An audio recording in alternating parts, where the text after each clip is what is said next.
안녕하세요. 믿음 안에서의 따뜻한 소통, 대화 36.5 백소영입니다. 3월 새학기가 시작됐습니다. 캠퍼스에는 봄이 찾아왔지만 캠퍼스 선교 사역은 여전히 꽁꽁 얼어붙어 있다고 하는데요. 국내 캠퍼스 선교의 현 주소는 어디인지, 앞으로 어떤 방향으로 나아가야 할지 함께 생각해보는 시간을 마련했습니다. 먼저 오늘 이 자리에 함께해 주신 세 분을 소개해 드리겠습니다. 학원 복음화협의회 대표 김태구 목사님 자리하셨습니다. 안녕하세요. 이번에 새롭게 학원 복음화협의회 상임 대표로 섬기게 된 김태구 목사입니다. 반갑습니다. 예, 감사합니다. 조희선교회 부대표 정희원 간사님 반갑습니다. 네, 안녕하세요. 저는 청년대학생 선교단체 조희선교회에서 부대표로 섬기고 있는 정희원 간사입니다. 반갑습니다. 반갑습니다. IVF 경인지방 한대인 대표 간사님 어서 오세요. 안녕하세요. 안녕하세요. 한국기독학생회 IVF 경인지방회에서 대표 간사로 섬기는 한대인 간사입니다. 반갑습니다. 예, 환영합니다. 예, 저희가 새내기들은 아니지만 이제 밝게 이제 캠퍼스 사역에 대한 이야기를 좀 나누어 보도록 하겠습니다. 먼저 김태구 목사님, 학원 복음화협의회에서는 대학 캠퍼스를 중심으로 복음 운동을 지금 쭉 전개해 오고 계셨는데요. 국내 대학에서 활동 중인 선교 단체 학생들 수 대략 어느 정도가 되나요?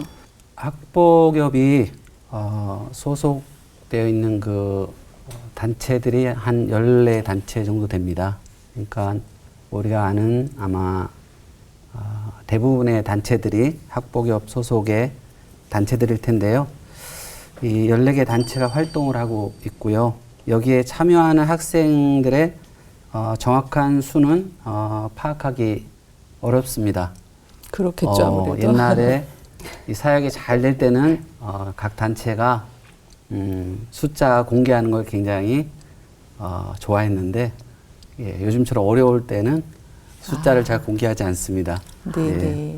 하지만 제가 작년에 여름 수련회를 쭉 각 단체 보니까 대략적으로 그 참여하는 학생들이 한 10,000명 정도가 되는 것 같더라고요. 네. 활동하는 학생들이 다 참여하는 건 아니니까 아마 그 데이터를 기반으로 추론을 해보자면은 제 개인적인 소망을 좀 담아서 전체적으로 한 20,000명 정도 활동하고 있지 않을까 이렇게 생각하고 있습니다. 예, 정 간사님. 네. 그래도 전체적으로 보면 과거에 비해서 기독 청년들의 비율이 좀 많이 줄어들었죠? 네, 많이 줄어들었습니다. 그래서 제 감을 이야기하기보다는 제가 좀 신뢰성 있는 통계를 좀 조사해 왔는데요.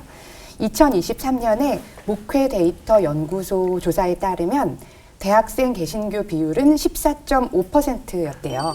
이게 불교나 천주교보다는 높은 숫자이지만 2012년에 17.2%, 2017년 15%에 비하면 지속적으로 줄어드는 추세이고요. 무종교인의 비율이 계속 증가하고 있는 것으로 나타났습니다. 향후에 이런 무종교인들이 믿고 싶은 종교가 있습니까? 라고 물었을 때에도 불교가 46%, 가톨릭은 30%, 개신교는 안타깝게도 21%로 개신교에 대한 이미지와 신뢰도 매우 낮은 편으로 나타나고 있습니다. 실제로 제가 캠퍼스에 나가봐도요, 확실히 기독인들 숫자가 줄었어요. 제가 체감하는 바입니다. 네, 저도 정말 동감을 하게 되는데요. 저도 이제 아무래도 학원에 있다 보니까 점점 느끼게 됩니다. 네. IVF에서도 이제 학원 사역을 하시다 보면 실제 캠퍼스 현장에서 이런 것들을 굉장히 많이 체감하실 것 같아요. 새내기들이 지금 현재 어느 정도로 가입하고 있는지, 캠퍼스 복음을 전할 때 이 학생들의 반응은 어떤지 이런 걸 좀 현장감을 좀 설명을 해주시죠. 그 캠퍼스 현장에서 느끼는 분위기는 보통 개강하면 이제 동아리 박람회나 신입생 모집들을 이렇게 하게 되는데요. 보통 이제 한 10명 정도 만난다 싶으면 그 중에 한 9명 정도는 교회를 안 다니거나 아예 한 번도 가본 적이 없는 친구들이 많습니다. 한 10명 중에 1명 정도나 교회에 다니고 있다 이렇게 얘기하는. 저랑 느끼는 게 같네요. 네, 저도요. 그리고 IVF 같은 경우는 이제 작년에 저희가 해마다 이제 캠퍼스 현황 조사를 하는데요. 신입생들이 한 들어온 숫자가 한 500명 정도 됩니다. 그러면 저희가 한 150개 캠퍼스에서 활동하고 있거든요. 그러면 한 지부당, 한 캠퍼스당 한 3명에서 4명 정도 신입생들이 연결된 것 같습니다. 한 캠퍼스라는 게 한 네네. 학교잖아요. 네, 그렇죠. 네, 한 그렇죠. 학교에 3, 4명 네네, 정도의 네네, 새내기. 네. 예. 그리고 좀 복음을 전할 때 학생들의 반응은 뭐 냉담하거나 아니면 좀 경계하면서 좀 회피, 도망가는 그런 친구들이 많이 보이는 것 같습니다. 네. 사실 대학 캠퍼스가 특히 새내기들의 경우에 이제 막 자기 정체성도 궁금해하고 아까 말씀하신 것처럼 종교적인데도 관심을 갖게 되고 이런 나이여서 뭐 이런 표현 어떨지 모르겠습니다만 전도하기 참 황금어장과 같은 그런 공간이었는데 이제는 무슨 아프리카 선교하는 느낌이다. 아까 막 10명 중에 9명이 전혀 못 들어본 학생들이다 이런 얘기 하셨는데 김태구 대표님 생각에 이 근본 원인이 어디 있다고 보시나요? 몇 가지 복합적인 원인이 있는 것 같습니다. 일단 우리가 이미 알고 있는 한 3가지 정도의 원인이 있을 것 같고요. 또 캠퍼스 사역 현장에서 제가 느끼는 또 한 가지 원인을 또 말씀드리는 게 좋을 것 같습니다. 첫째는 청년 인구의 급격한 감소입니다. 그래서 이제 청년 인구 자체가 아주 급속하게 줄어들다 보니까 이제 인구 절벽이라고 할 만큼 감소가 되었고, 또 둘째는 최근 20년간 젊은 세대 가운데 아까 우리 정 부대표님 말씀하신 것처럼 특징이 젊은이들 가운데 탈종교화 현상이 뚜렷하게 나타나고 있습니다.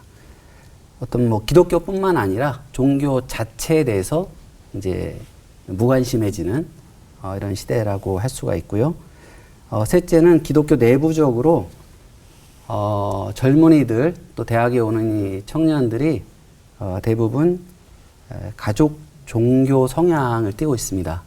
이 말은 이제 학교를 다니다 전도를 받아서 예수를 믿는 게 아니라 믿는 부모님 밑에서 태어나서 이제 자동적으로 어렸을 때부터 교회를 다녔던 친구들이 이제 대다수를 차지하고 있는데요.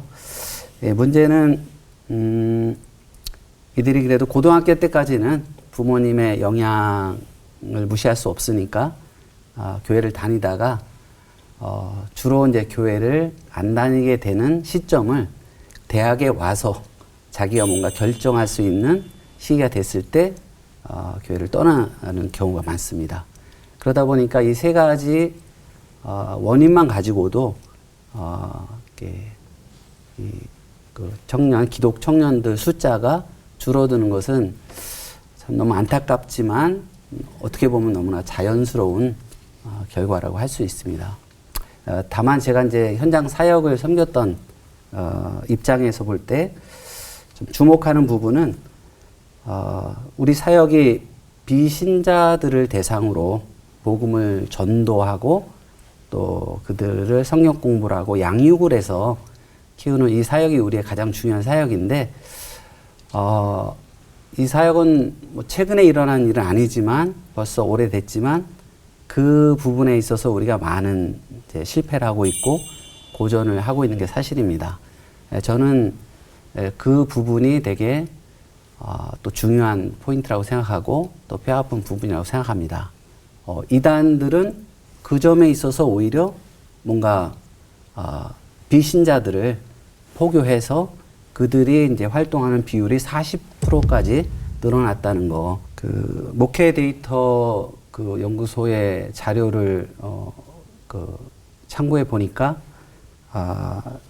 옛날하고 좀 달라진 점은 옛날에는 대개 이단의 그 포교 대상이 되고 실제로 이단에 가입해서 활동을 하는 학생들이 거의 대부분 기존의 교회를 다녔던 학생들이 많습니다.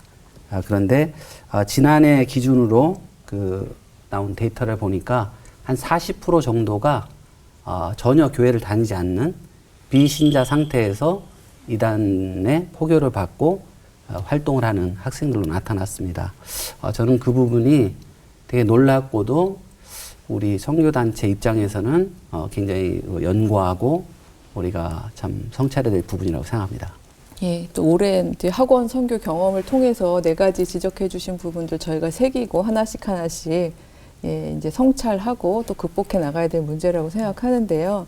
근데 저도 이제 학교에 있다 보니까 제일 안타까운 게요. 한 학생이 언젠가 그런 말을 하더라고요. 교수님, 저 드디어 커밍아웃 했어요. 그래서 뭘 커밍아웃 했니? 제가 크리스찬이라는 걸 친구들한테 드디어 커밍아웃을 했다는 거예요. 근데 너무 본인도 어려웠고, 그리고 친구들 대부분의 대답이 반응이, 야, 너 왜? 어쩌자고? 약간 이런 반응이었다는 거예요. 그래서 실제로 이제 현장에 계시다 보면 그렇게 좀 기독교인들에 대해 적대적인 느낌을 갖는 그 학생들을 좀 많이 보시나요? 뭐 아주 노골적으로 손가락질하거나 적대하지는 않지만 그 청년들 사이에 교회에 대한 어떤 비호감도가 굉장히 높아져 있는 것은 사실입니다. 그리고 신뢰도도 많이 떨어져 있고요. 뭐 여러 가지 이유가 있겠지만 뭐 매스컴을 통해서 교회 지도자들의 어떤 타락한 모습들을 보게 된다든지, 혹은 또 정치적, 사회적 이슈나 복음을 전하는 교회의 배타적이고 독선적인 그런 태도들이 일반 사람들의 눈에는 되게 부정적인 이미지를 많이 심어주고 있는 것 같습니다. 교회 다니는 친구들도 은근히 많이 좀 움츠려들게 되고 자신이 좀 이상한 사람으로 비춰지지 않을까, 그런 생각들을 갖게 되는 것 같습니다. 네.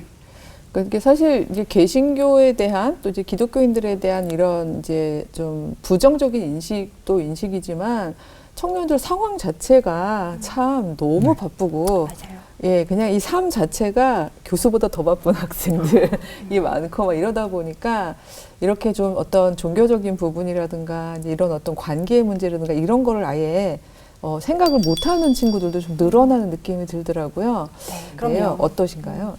예, 뭐 매스컴에서도 하도 이야기해서 요즘에 청년들 현실이 녹록하지 않은 건 다들 알고 계신데요.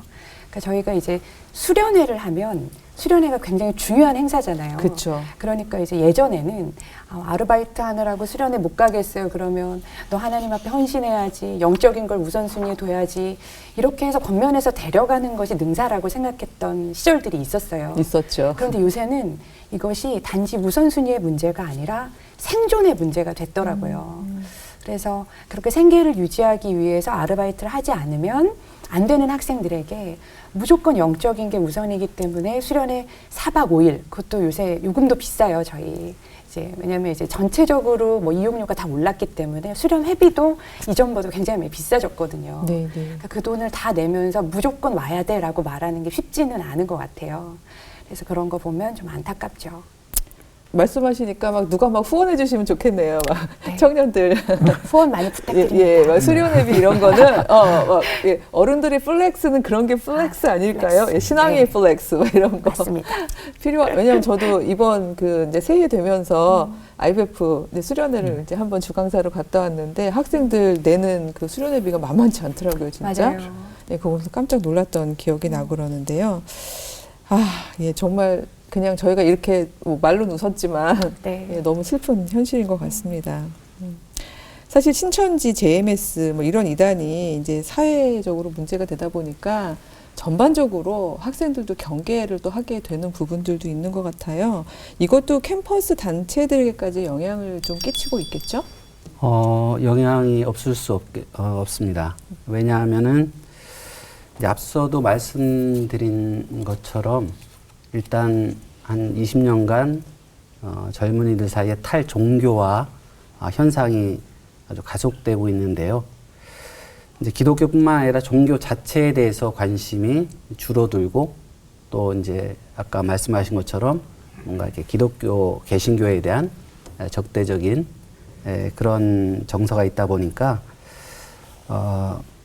이런 상황에서 신천지나 JMS 같은 이런 이단들의 그 활동이 사회적으로 크게 문제가 되고 또 매스컴을 통해서 이렇게 알려지는 게 어떤 면에서는 참 좋은 일인 것 같습니다. 우리가 이렇게 쉽게 다루기 어려운 문제를 매스컴을 통해서 이렇게 아주 적나라하게 알려지기 때문에 이단들을 경계하고 하는 데는 참 좋은 효과가 있는데 반면에 그게 기존 학생들한테는 종교 자체, 그 중에서도 기독교 자체를 뭔가 경계하고 이렇게 쉽게 좀 겁을 내는 그런 현상으로 또 나타나기 때문에 또 그로 인해서 또 받는 어려움이 있습니다. 예. 예. 아무래도 이제 학원 선교 하려면은 이제 1대1로 이제 친밀하게 다가가고 이런 부분들이 있을 텐데 이제 외면적으로 볼 때는 겹치는 부분들이 보이기 때문에 학생들 입장에서는 예. 또 경계를 하고 그럴 수도 있을 그래서 것 이제 같습니다. 선교 단체들도 뭔가 이렇게 눈총을 받는. 네, 네. 그래서 제가 이제 학복협에 이제 일을 시작한 지 얼마 안 됐는데도 요즘 가장 많이 받는 전화가 이제 학부모들이나 학생들로부터 이렇게 오는 문의 전화입니다. 거기 안전한 단체인가요? 예. 괜찮나요? 예. 이런. 대부분 이제 이런 단체 물어보는데 아주 건강한 단체인데 거기 이상한 데 아닌가요?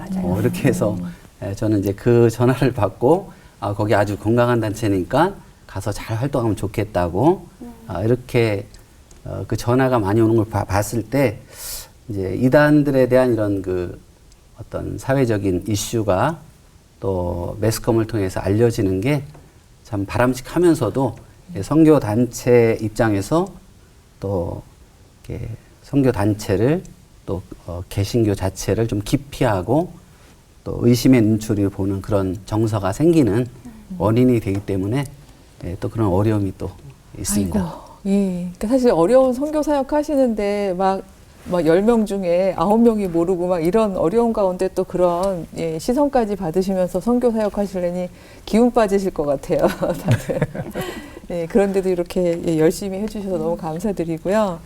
근데 사실 이렇게 시대에 따라서 선교 전략도 조금 달라져야 할 것 같아요. 그러니까 우리가 이제 80년대, 90년대 정말 이제 학생들 많고 또 개신교에 대해서도 상당히 긍정적이었던 이제 그 당시에는 대규모 집회를 통해서 저희가 이제 많은 학생들을 이제 신앙으로 인도했었는데요.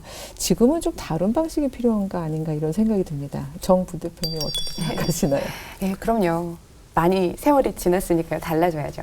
근데 제가 생각할 때 그러니까 시대의 문제도 문제인데 저는 전도를 자꾸만 사람들이 전도한다 그렇게 하면 doing으로 이해하시는 것 같아요.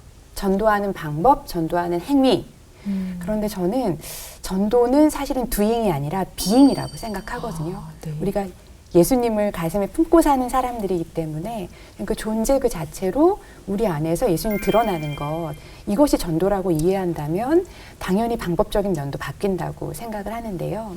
그래서 예를 들면 이전에 아까 잠깐 말씀하신 것처럼 80년대, 90년대에는 대형 집회 이런 게 되게 중요했잖아요. 근데 어떻게 보면 세를 과시하는 것처럼 대형 집회, 우리가 이만큼 사람들 모였어, 예수 믿는 사람이 이렇게 많아, 이런 방식으로 뭐 소위 물량 공세 같은 그런 느낌의 전도 집회들이 성행을 했다면 요즘에는 아까 말씀드린 것처럼 존재 자체로, 그리고 저는 이제 이것을 라이프 스타일이라고 생각하는데요.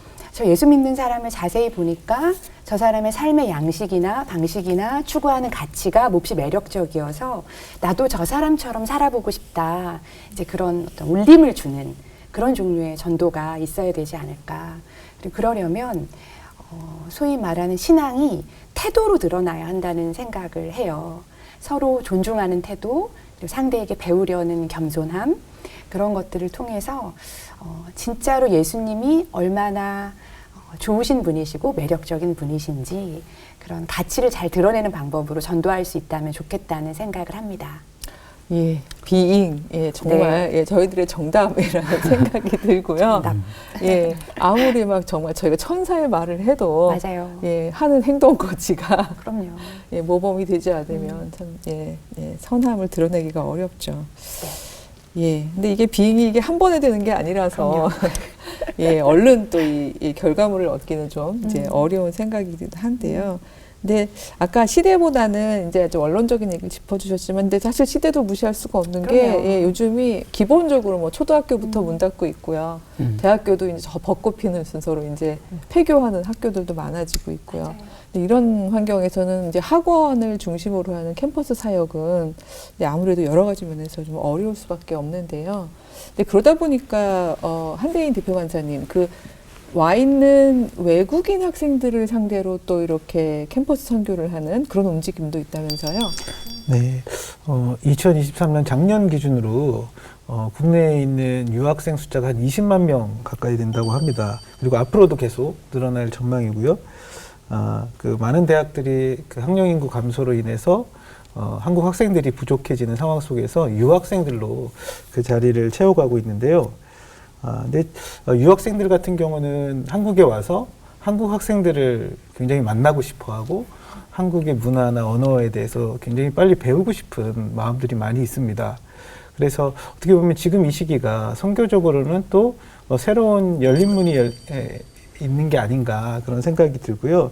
저희 인천에 이제 인천 글로벌 캠퍼스라고 있습니다. 그래서 작년에 저희들이 이제 그곳에 이제 신입생들을 모집하기 위해서 김밥 만들기 모임을 한번 했었는데요. 그때 한 외국인들이 한 20명 가까이 찾아와 새로운 친구들이 그래서 같이 김밥도 먹고 그리고 공동체를 좀 경험하는 그런 시간들이 되었고요. 함께 5월 달에는 이제 뭐 같이 여행을 간다든가 뭐 중간고사 이후에 그런 식으로 좀 학생들을 만날 때 굉장히 고마워하고 또 마음을 열고 함께 참여하는 그런 일들이 있었습니다. 두 분 말씀 들어보니까 비잉을 그렇게 하면 네. 되겠네요. 알베르 최고. 네, 저희도 훌륭합니다. 예. 그래서 정말 이렇게 따뜻하게 공동체를 느끼고 위로받고 안전하다고 느끼고 이렇게 관계가 형성되어가는 방식으로 그렇게 저희가 캠퍼스 선교를 해나가야 될 것 같습니다. 근데 또 혹자는 그렇게 물어보실 것 같기도 해요. 뭐 꼭 캠퍼스 선교여야 하냐? 꼭 청년 복음화에 뭐 그렇게까지 그 부분을 콕 집어서 뭐 포커싱할 필요가 있느냐 이렇게 만약에 누군가가 물어보신다면 이제 아무래도 대표시니까요 학원 캠퍼스 선교 이래서 필요합니다라고 혹시 얘기해 주실 수 있는 부분이 있을까요? 네, 지금 말씀하신 것처럼 지금 교회도 어렵고 다 어려운데 꼭 캠퍼스를 이렇게 살려야 되는 그런 이유를 제가 말씀드리자면은 우리 학복협의 모토가 뭔지 아십니까? 모릅니다. 물 근원을 맑게라는 저희가 모토로 시작을 했습니다. 물 근원을 맑게. 네, 물 근원이 이제 말라버린다거나 아니면 물 근원이 혼탁해지면은 그 물 근원에서 나오는 시내나 그 이어지는 강들은 영향을 다 받을 수밖에 없습니다. 그래서 이제 지금 캠퍼스 선교 단체 사역에 위축이 되면서 사실은 한국 교회 모든 부분에서 영향을 받고 있습니다. 그 영향을 아주 직접적으로 직격탄으로 받는 곳이 있습니다. 그래서 제일 먼저 그 영향이 어디서 나타났냐면 신학교에서 나타났습니다. 예, 맞습니다. 신학교는 그 학생 모집이 어려워졌습니다. 그래서 잘 아시겠지만 현장에 있습니다. 대부분 학교가 학생을 모집하기 어려워서 미달 사태가 벌어지고 또 숫자적인 어려움도 있지만 내용을 들어가 보면 더 심각합니다. 저도 이제 동기 목사들 중에 이제 신학교에 교수로 계신 분들이 있는데 들어오는 학생들이 숫자가 줄어드는 것도 너무 심각한데 들어와 있는 그 학생들을 가르치다 보면은 다는 아니지만 많은 경우에 전혀 목회자로서 준비될 수 없는 맞습니다. 그런 사람들까지 들어와서 그 가르치면서 굉장히 그 어려움이 많다고 들었습니다. 뿐만 아니라 이 캠퍼스 사역이 힘을 내고 회복되지 않으면은 선교지가 바로 그 영향을 받습니다. 그래서 20대, 30대 젊은 선교사님들이 후속 선교사로 나가야 되는데 지금 한국 교회의 상황은 거의 멈췄다시피 합니다. 그러다 보니까 이 캠퍼스 선교의 위기는 그냥 어떤 전체 하나님 역사의 한 부분의 위기라기보다는 정말 물 근원에 문제가 생긴 것처럼 물 근원이 말라가고 거기가 혼탁해지면은 이제 전체가 영향을 받는 것처럼 이런 한국교회 전체의 위기고 아주 모든 교회가 또 모든 구성원들이 같이 기도하고 해결책을 찾아가야 될 그런 부분이라고 생각합니다. 그래서 저는 꼭 필요합니다. 아주 특별한 응원과 또 관심과 기도가 필요하다고 생각합니다. 예, 저희 김 대표님 말씀을 듣다 보니까 물의 근원이라고 얘기해 주신 부분이 그냥 확 들어오네요. 예, 그래서 이게 흘러 넘쳐서 이제 한국 교회가 또 푸르게 성장할 수 있도록 예, 보시는 분들, 예, 우리 시청자분들 다 기도도 해주시지만 정말 물심양면 예, 응원해 주셔야 될 부분이라고 생각을 합니다. 정말 아쉬운데요. 너무 얘기하고 싶은 게 많은데 시간 관계상 저희가 긴 얘기를 하긴 좀 어려울 것 같고 그래도 현장 안에서 꼭 이 얘기만큼은 하고 싶었어요 하시는 이야기로 예, 그냥 짧게 한마디씩 해주셨으면 좋겠습니다. 우리 한 대표 간사님부터 부탁드릴까요? 저희들이 이제 작년에 앞으로의 10년을 좀 내다보면서 비저닝을 하는 작업을 했었습니다. 그때 이제 학생들이 IBF가 앞으로 향후 10년 가장 집중해야 될 것이 무엇인가 그런 질문에 1순위로 꼽은 것이 사랑과 위로의 공동체라는 대답이었습니다. 저는 그 결과를 보면서 지금의 학생들은 복음을 어떤 말이나 이론으로서가 아니라 공동체적인 경험을 통해서 복음을 경험하게 되는구나 그런 생각들을 하게 되었습니다. 공동체 안에 함께 하시는 하나님을 서로의 관계 속에서 배우는 것, 그것이 점점 더 중요해지는 것 같습니다. 인격적인 관계를 맺고 그 안에서 사랑을 배우고 나누고 실천하는 것, 말과 혀로만이 아니라 행함과 진실함으로 사랑의 공동체를 경험하는 것이 이 시대 복음을 배우고 나눌 수 있는 캠퍼스 선교 현장의 장이 아닐까 그런 생각을 갖게 되었습니다. 이렇게 나아가야 할 방향을 네. 너무 잘 짚어주셨는데요. 사랑과 위로의 공동체. 네. 예, 우리 정 네. 부대표님께서는요. 네. 저는 캠퍼스 선교가 결국은 하나님의 사람들을 키워내는 일이라고 생각해요. 그래서 저는 캠퍼스에 와서 저희 조이 선교회를 거쳐가는 우리 학생들이 창조주 되시고 구세주가 되시는 그 하나님의 선교를 이야기할 수 있는 스토리텔러가 되었으면 좋겠고요. 그리고 이런 사망에서 생명으로 옮겨지는 게임 체인저 같은 사람들이 되었으면 좋겠고요. 그리고 지금처럼 이렇게 냉소가 만연한 세상에서 그런 냉소 가운데 환대를 이루는 웜 웰커머가 됐으면 좋겠고요. 네. 그리고 지금처럼 갈등이 만연한 세상에서 화평을 이루는 피스메이커로 살아냈으면 참 좋겠습니다. 와, 중요한 키워드 다 얘기해 주셨는데 제가 다 외울 수 있을지 모르겠습니다. 나중에 써드릴게요. 네네. 우리 김 목사님. 예, 저는 자발성이라는 키워드를 좀 말씀드리고 싶습니다. 대체적으로 지금 이제 20대 일반 학생들은 자기 인생에 대한 주도성, 자발성이 굉장히 우리 과거 세대보다 굉장히 커졌습니다. 예, 그래서 저는 굉장히 바람직하다고 생각하는데 반면에 선교단체 활동하는 학생들을 보면은 상대적으로 그런 자발성이 좀 부족하다는 생각을 많이 합니다. 왜냐하면은 이 선교단체에 들어와서 활동하는 학생들은 지금 현재 보면은 대부분 교회 생활을 꾸준히 해왔고 대학에 와서도 교회를 떠나지 않고 선교단체에 들어와서 활동을 한다는 것은 굉장히 신실한 학생들입니다. 그래서 아주 착한 학생들이에요. 부모님 말씀 잘 듣고 네. 선생님 말씀 잘 듣고 목사님 말씀 잘 듣고 착한 학생들인데 그래서 너무 좋긴 한데 제가 아쉬운 거는 그런 교회에서 자라오면서 자발성이 되게 부족하다는 걸 많이 느낍니다. 예, 그래서 간사님들한테 항상 뭘 물어봐요. 우리 이제 뭐 하죠? 이거 어떻게 하죠? 그래서 뭔가 간사님들이 과제를 주고 어떤 일을 맡기면은 그거를 참 열심히 잘 하는데 저는 캠퍼스 사역이 역동성을 회복하고 정말 우리가 전에 경험했던 그런 하나님의 역사를 다시 회복하려면은 저는 이 역사의 주체가 학생이 돼야 된다고 생각합니다. 예, 그래서 저는 우리 간사님들에게도 제가 뭐 강의를 하거나 할 때 항상 부탁하는 것이 학생들을 성경을 가르치고 제자로 훈련하는 그런 사역의 대상으로만 보지 말고 사역의 대상도 맞지만 궁극적으로 학생들이 이 사역의 주인이라는 것을 자각할 수 있도록 그래서 거기서 자발성이 나올 수 있도록 그런 방향으로 이 역사가 가야 저는 미래가 있다고 생각하고요.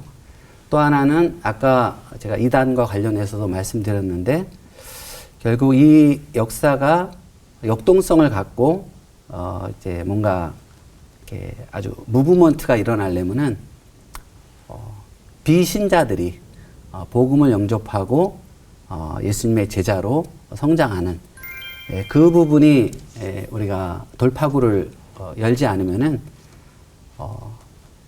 이 사역이 점점 어려워질 수 있다는 생각을 합니다. 반면에 그 비신자였던 학생들이 예수님을 영접하고 이제 이 공동체에 들어오면은 그 학생들의 특징이 굉장히 자발성이 강하고요.